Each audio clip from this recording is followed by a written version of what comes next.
Welcome back to the deep dive. If you've been following any news beyond, the purely local stuff, and let's be honest, if you're here with us, you definitely are. You've probably been feeling it. Oh, yeah.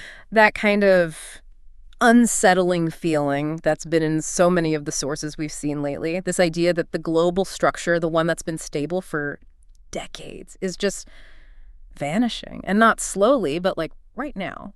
It really is a crisis of structure.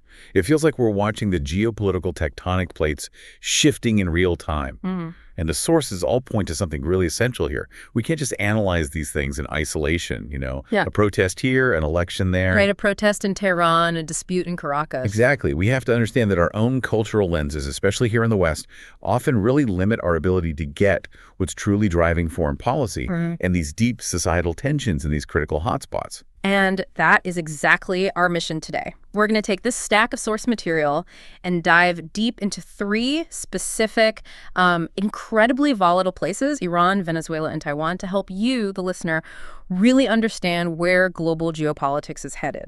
I do want to say right up front, we're recording this on Wednesday, January 14th. And I mention that because the situation, particularly with Iran, is it's so dynamic. It can escalate in a matter of days. We just have to be aware of that immediacy. And that awareness, it really demands context. If we want to understand these shifts, we need to look way beyond just the headlines. We have to get into the historical roots, the structural economic weaknesses. And internal social stuff. All of it.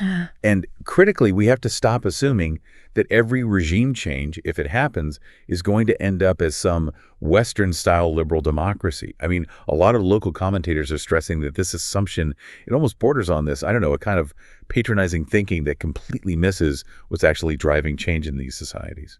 Okay, so let's try to unpack this enormous challenge. And I think we have to start where the pressure feels most visceral right now. Yeah. Iran, the Islamic Republic, sitting at a huge crossroads. So the first big question that jumps out from the source material, it really sets this profound historical frame. It asks, will the 47 years of Iran's Islamic theocracy be seen, in the future, like 20th century communism? That's lost years. There's lost years, exactly. Or a blind alley. A long, painful detour from capitalism just to end up back at capitalism. It's a powerful analogy, especially if you're looking at it from a purely economic or civil liberties perspective. If you look at Iran's trajectory, the economy, the repression of human rights, particularly for women, it absolutely feels like 47 years of stagnation. Or even regression. Or regression, yeah. But internally, the story is, of course, a lot more complex. The regime can point to things it's done, like reducing rural illiteracy, which we should talk about. But on the economic front, the internal tension has just about reached its breaking point. And what's so fascinating here is the shift in what's driving the protests. We, in the West, we so often focus on ideology, right? On political repression, cultural restrictions. Right. But the sources are overwhelmingly clear. This latest, most structural wave of protests is being driven by one thing above all else: dire economic situation. That is the absolute core vulnerability of the Ayatollahs today. These protests aren't starting in the universities or the liberal neighborhoods. They're starting in the marketplace. In the working class areas. Exactly. And the immediate trigger was the new national budget. And what was in it? Severe cuts to state employee wages, to pensions, and this is the crucial part: a huge reduction in subsidies for basic things like fuel and food. When you start cutting subsidies for bread, you're hitting almost everyone right where they live. So this is fundamentally different from, say, the Green Movement in 2009, which was more idealistic, more political. This is what the sources are calling a second wave of discontent, and it's about basic survival. Precisely. And this gets to the key new dynamic. The middle class in Iran has been, and I'm quoting here, significantly shrinking and getting poorer and poorer in recent years. And that's the group to watch. That is always the group to watch. History shows us that revolutions are rarely sparked just by the poorest of the poor. They often lack the resources to organize. It's when the educated, the professional, the formerly aspirational middle class suddenly faces economic collapse. They remember a better life. They remember a better life, they have the education to explain what's wrong, and they have the social networks to organize. That is the tipping point Iran has hit. And if we trace it back, this economic distress didn't just appear overnight, did it? Not at all. We have to connect this to the geopolitics. The structural problem really goes back to the hard economic sanctions the Obama administration put in place in 2012. That's when the Iranian economy really began to buckle. There was that brief period of relief after the 2015 nuclear deal, a little bit of hope. But then the Trump administration came in and not only reinstated the sanctions, but intensified them. And that has just structurally trapped the Iranian economy. What do you mean by trapped? I mean, the reality on the ground now is just brutal. Official inflation is reportedly around 40%. Oh. And for basic necessities, food, medicine, it's often way higher. So think about that educated middle class. Your university degree, your professional salary, it's becoming worthless with that kind of inflation. You can't afford rent in Tehran anymore. You can't plan for your kids. The problem is so deep now, so structural, that the regime can't fix it while the sanctions are in place. So they have no way out economically. They've been forced into this near total economic reliance on China for pretty much all their oil and gas exports. And that limits their options. And, it also makes them politically beholden to Beijing. It's why their domestic budget cuts have to be so severe. They have no room to maneuver. So, if the regime can't fix the core economic problem for its most organized and educated class of citizens, the chance of suppressing this long term, it just keeps shrinking. It's an existential threat. It is. And while the economy is the fuel, we can't ignore the daily reality of life under a religious dictatorship. That's the kindling. It's a constant erosion of dignity and freedom. Let's talk about that environment for a second, because it really hits women particularly hard. We're talking about severe gender inequality, very restricted public roles. The mandatory hijab. Right, the mandatory dress codes, and of course the infamous morality police. The Gashdi Irshad. Yes, and we all saw the catalyst, the actions of that police force, leading directly to the death of a young woman in their custody. That didn't just spark a protest, it sparked a massive social movement about dignity, about choice, about the right to just exist outside the regime's narrow rules. The control is just everywhere, isn't it? It's total. The analogy one source used was pretty powerful. The restrictions on Western music, on dancing in public, it's like something out of a communist state in the 1950s. They try to control what you wear, what you listen to, who you talk to. It's a totalizing system. But there's this huge paradox here, isn't there? There's something embedded in the regime's own history, the idea of progress and control. Yes. I mean, when the theocracy took power in 1979, something like 60% of the rural population was illiterate. And the regime did prioritize literacy, partly through religious texts, of course, and they largely eliminated that problem. And this is their one sort of undeniable social achievement. But it raises the most critical question about their future, which is, does that majority rural population, the one that benefited from this, still support the theocracy, or they just want small reforms? We tend to focus on Tehran. We do. We focus on the big cities, where people remember the pre-revolutionary, non-religious monarchy. But the rural base might still feel they're better off than they were under the Shah. Or at least they might fear the chaos of a total collapse more than they hate the current system. Even so, the sources point to Iranian women as this incredible internal force for change. They're described as far more politically and socially conscious and educated than the regional standard. It's a very unique Iranian trait. It comes from Iran's long history as a state, one that predates Islam and that collective memory of the monarchist era. You have women today achieving incredible levels of education, but their opportunities are just crushed by the theocracy and the sanctions. This profound disillusionment among the young and educated, it's a huge engine for pressure. It's not just about the hijab. It's about having world-class skills and being told you can't really use them. And then if we shift to the external situation, the sources suggest Iran has also had a major geopolitical decline in just the last couple of years. A huge decline. For years, Iran was the center of this axis of resistance, or the Shiite crescent. They were backing Hezbollah against Israel, Hamas, Assad in Syria, the Houthis in Yemen, militias in Iraq. They were positioning themselves as the regional power. The main challenger to Saudi Arabia, absolutely. But that status has been severely challenged. That 12-day conflict with Israel last year, it exposed some major vulnerabilities in Iran's military and its proxies. How so? Well, the reported ease with which Israel was able to disrupt their air defenses, target key assets, it kind of shattered the myth of Iranian military strength. It created a real crisis of confidence in the region. It's actually part of a broader trend we're seeing, with questions about the true capabilities of non-Western defense systems, a bit like what we've seen with Russian systems in Ukraine. So less geopolitical pull means fewer resources and less credibility for the Ayatollahs. And fewer distractions from their problems at home. Okay, so we have a regime that's squeezed economically, challenged socially, and weakened internationally. What happens if it really starts to falter? The key challenge the sources identify is a total political vacuum. There is no unified, organized opposition. And that's the danger. The danger is chaos. The protests are massive, they're emotional, they're spontaneous, but they're not politically structured. There's no alternative government in waiting. There's no organized armed group with a clear platform. It's an uprising, not a revolution. That's a great way to put it, which raises the huge question: who would even lead a transition if the Revolutionary Guards were neutralized or just stood aside? And this vacuum is so profound that it's led to this, honestly, this surprising speculation about the exiled heir to the Pahlavi throne, the Shah's son. It is an incredible historical callback. And frankly, it's a sign of just how desperate the political situation is. He's become more active, especially in American political circles, trying to get leverage with figures like Trump. And even more startling, we've seen protesters inside Iran holding signs calling for the monarchy to return. Which seems so counterintuitive. In a society fighting for democracy, why turn to an unelected monarch? Well, his legitimacy is, highly debated, of course. But he has one huge practical advantage. Yeah. He's possibly the only globally known figure who could step into that vacuum with some kind of immediate recognition and historical continuity. A monarch can sometimes act as a unifying, non-ideological figure, right? Standing above the political infighting. Like in Spain after Franco. Exactly like Spain. The monarchy there played a really helpful, stabilizing role during the transition from dictatorship to democracy. The Shah's son could, in theory, do something similar.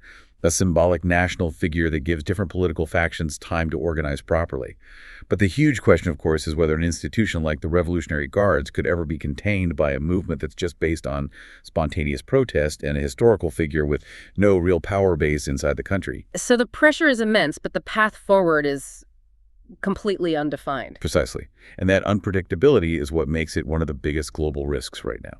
Okay, let's move across the globe now to Latin America and Venezuela. And the story here is just one of profound, almost tragic decline. This is a country with the largest proven oil reserves on the planet, once one of the wealthiest in the region. And now one of the poorest.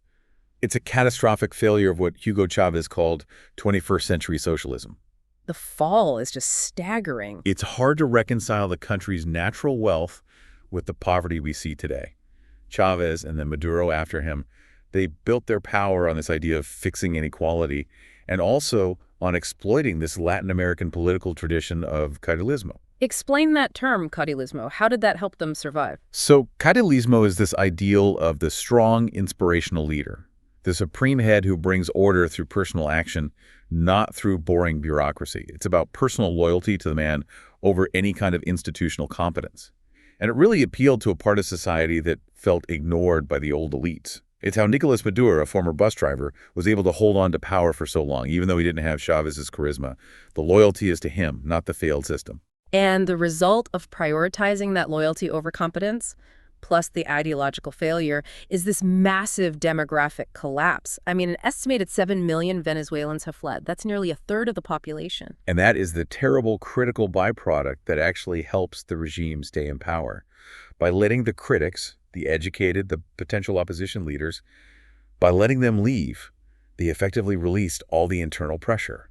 It's a brutal strategy, but it works.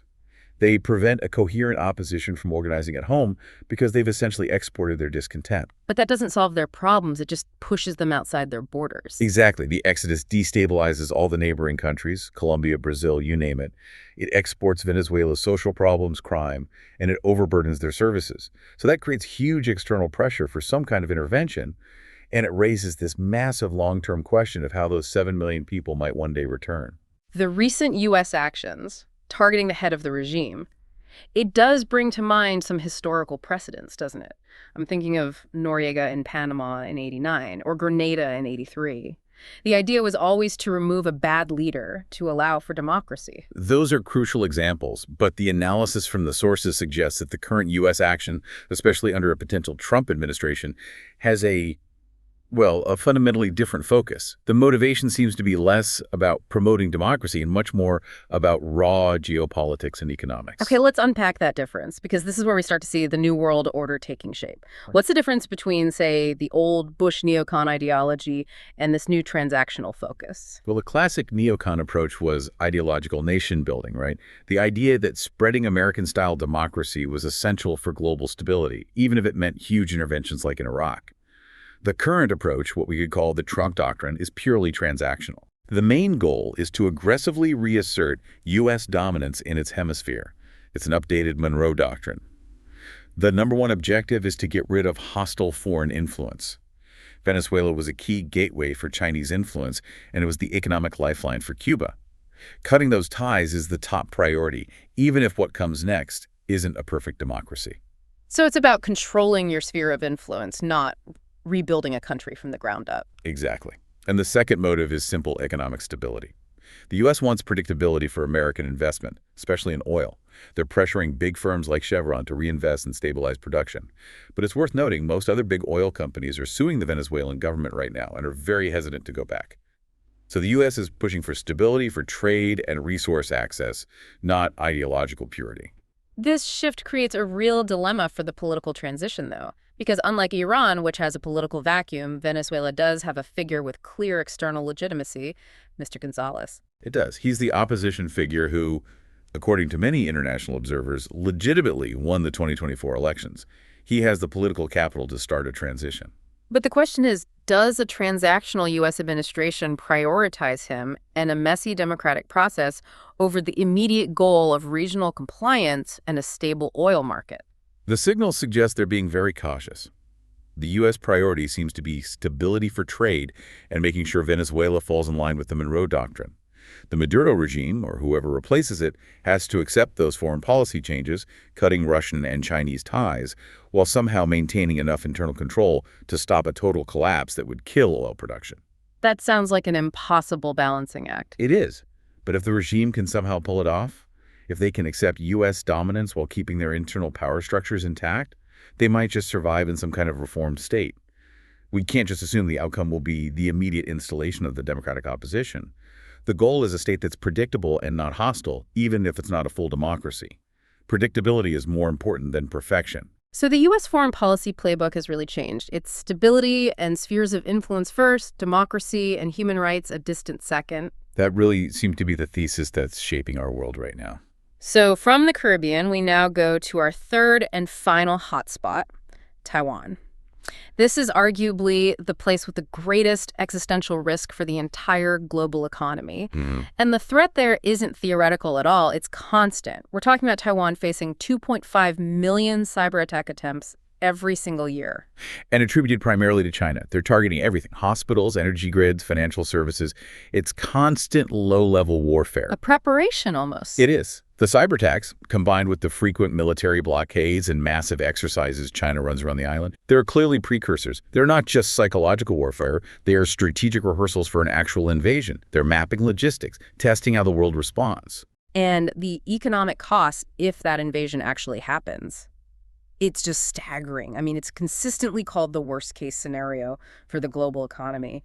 The fallout would dwarf what we saw from the war in Ukraine. The supply chain disruption would be apocalyptic. We have to be really specific here. Taiwan manufactures the most critical high-end semiconductors, the chips. They're essential for the fourth industrial revolution. This isn't just about our smartphones. No, not at all. This is for AI, advanced military hardware, high-end servers, modern cars, medical equipment. The design might be done in the U.S., but the fabrication, the actual making of these chips, is all centralized in Taiwan. And that's the existential risk, concentrating the engine of the modern global economy in the world's #1 geopolitical flashpoint. It's exactly that. If the chips stop flowing from Taiwan, everything from car plants in Germany to server farms in the U.S., it just grinds to a halt. Yeah. This affects every single listener directly, from the price of a new car to the availability of medical tech. And beyond the chips, there's just the sheer volume of trade that passes through that region. The shipping lanes are indispensable. About a third of all global maritime trade passes through the South China Sea. For the EU, some estimates put it at close to 40%. A conflict doesn't just cut off the chips. It instantly cripples major export economies like Germany that depend on those supply lines. And the sources warn that a conflict wouldn't stay contained to just Taiwan. No, Taiwan is the trigger, but it wouldn't stop there. Any fight risks a domino effect across the whole South China Sea, where China has disputes with Vietnam, the Philippines. And it would immediately raise tensions on the Korean peninsula. It's not an isolated flashpoint, it's the capstone. If it falls, the whole Pacific security structure could collapse. This overwhelming threat is forcing some monumental historical changes in the region, isn't it? Particularly in Japan. Oh, absolutely. The sources are clear. Japan is fundamentally abandoning its long-standing pacifist, non-geopolitical role. It's re-emerging as an assertive middle power, and it's dramatically increasing its military capacity, despite its own constitution. This reversal is probably the single most important long-term shift happening in Asia. For decades, Japan has been all about its economic power, keeping its military purely for defense. And now it's actively pushing back against China's dominance, driven by the threat to Taiwan and, of course, North Korea's aggression. And this is really accelerated under Prime Minister Sanetaka Kaichi, who some sources have nicknamed the Japanese Margaret Thatcher. She definitely has that strong-willed, reformist vibe. She's seen as a major hawk, even within her own party. She was considered too radical to lead before. But now that she's in power, she's not just pushing this assertive foreign policy. She's also doing these broad capitalist-style domestic reforms, deregulation, infrastructure spending, a lot like Thatcher. But let's focus on that defense shift. It's historic because of the constitutional limits. The core issue is Article 9 of their constitution. It was written under U.S. occupation after World War II, and it basically renounces war and says Japan can't have a military with war potential. They only have self-defense forces. And that's defined their role for 80 years. Right. But now, under Kaichi, they're pushing for a reinterpretation of Article 9. Not a full repeal, but a reinterpretation that would allow for greater offensive capabilities. This is a much bigger reversal than what we're seeing in Germany, because the constitutional lock is so much tighter. They just approved their largest post-war defense budget ever, and they're looking at things like long-range missiles that were unthinkable before. And what's really interesting is how she handled that diplomatic spat with Beijing. She didn't back down for economic reasons. That was her defining moment. She refused to apologize after some serious friction with China, despite their deep economic ties. And the result? Her public support shot up to around 75%. It shows the Japanese public is ready for this. They see the threat, and they're tired of just being America's silent, militarily weak partner in the region. So if China invades Taiwan, Japan is not staying neutral. No, it won't. Yeah. But its capacity is still mostly defensive. The old arrangement still kind of holds. The U.S. is the sword, the offensive power, and Japan is the shield, providing bases in defense. Japan won't fight China alone. But if the U.S. steps in, Japan will be expected to help with logistics, intelligence, making a critical, non-neutral partner. The days of Japan just exporting cars are over. So while Japan is tightening its alliance with the U.S., the sources say most of the other countries in the region, ASEAN, South Korea, India, they're playing a much more cautious game, a strategy called hedging. Hedging is the main strategy in Asia now. It's born out of necessity. It means you keep strong ties with both the U.S. for security and China for your economy at the same time. They're desperately trying to avoid being forced into rigid Cold War-style blocks. And Vietnam is the perfect example of this balancing act. Oh, it's the classic case. They have comprehensive strategic partnerships with the U.S., with China, and with Russia. This flexibility is what they call bamboo diplomacy. Right, the bamboo bends in the wind but never breaks. Exactly. It's flexible, adaptable, and totally focused on Vietnam's national interest, no matter what the superpowers are doing. It's pragmatic survival. And we even see this hedging from America's closest allies, like South Korea. You'd think the shared threat from China and North Korea would create a perfect alliance with Japan, but it's not that simple. Well, the historical baggage from World War II is still a huge issue. The U.S. has been pushing them to form a tight trilateral alliance for years, but it's been difficult. They're getting closer for sure. But look at what the South Korean president did recently. Before visiting Japan, he made a point to visit Beijing first. Okay. And his stated goal was to mend ties with China and get their help with North Korea. That is hedging in action. You get your security from the U.S. and Japan, but you make sure you're still talking to the other side. You're hedging your bets to survive. So these regional players know they just can't afford to alienate either superpower. It really runs counter to this idea of the world breaking into neat, clean blocks. It creates this fascinating fluid dynamic Right. where alliances are transactional, not ideological. And that fluidity brings us right back to the underlying force here, the changing U.S. approach to foreign policy. Trump's first term was all about the rivalry with China. But the sources suggest the second term could be even broader, more transactional, and really challenging for old allies from Europe to Japan. We can now sort of synthesize the patterns we've seen across all three hotspots. The analysis is pretty clear. The old neocon goals of spreading democracy and human rights, they've been deprioritized. The new focus is all about securing economic access and enforcing geopolitical conformity. Let's connect the dots. Where did we see that in our deep dive? Well, look at Iran.